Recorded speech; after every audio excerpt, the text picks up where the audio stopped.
Biden warns Supreme Court presidential immunity ruling is dangerous precedent.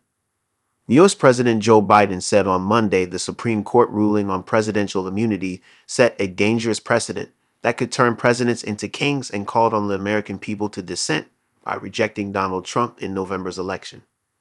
In clear, measured remarks from the White House, Biden said the court decision meant Trump was highly unlikely to go on trial before the November 5 election for his role in seeking to overturn the results of the 2020 election, and warned it could turn U.S. presidents into kings.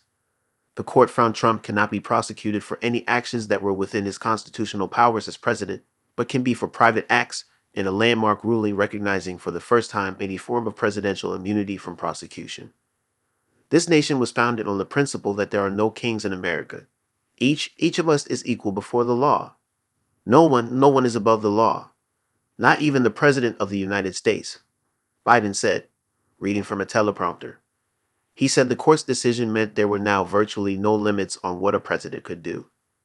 It's a dangerous precedent because the power of the office will no longer be constrained by the law, Biden said.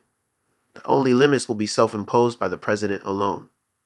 Biden, 81, was making his first set of remarks at the White House as his shaky debate against Trump last week led to calls for him to step aside as the Democratic Party's standard bearer for the election.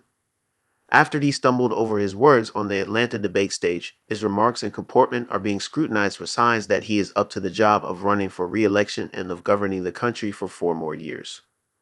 Biden said he sided with liberal Justice Sonia Sotomayor, who wrote she feared for U.S. democracy in her dissent in the 6-3 decision.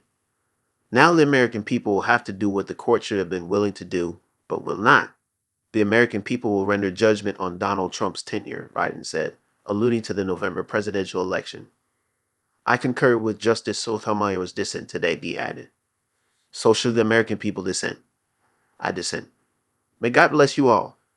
May God help preserve our democracy, Biden said in closing. Asked on Fox News about Biden's remarks, House Speaker Mike Johnson called them despicable and dangerous and accused the president of trying to undermine the Supreme Court.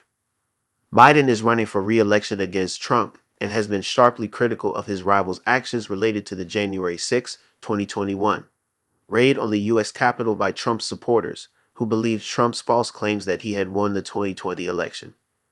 Now the man who sent that mob to the U.S. Capitol is facing potential criminal conviction for what happened that day. The American people deserve to have an answer in the courts before the upcoming election, Biden said, referring to Trump being charged for his role in spurring the riot. Biden said the public has a right to know the results of that prosecution before the election in November. Now, because of today's decision, that is highly unlikely. It's a terrible disservice to the people in this nation. Reporting by Andrea Shaw. Additional reporting by Kanishka Singh and Eric Beach. Writing by Jeff Mason. Editing by Heather Timmons, Cynthia Osterman, and Jamie Freed.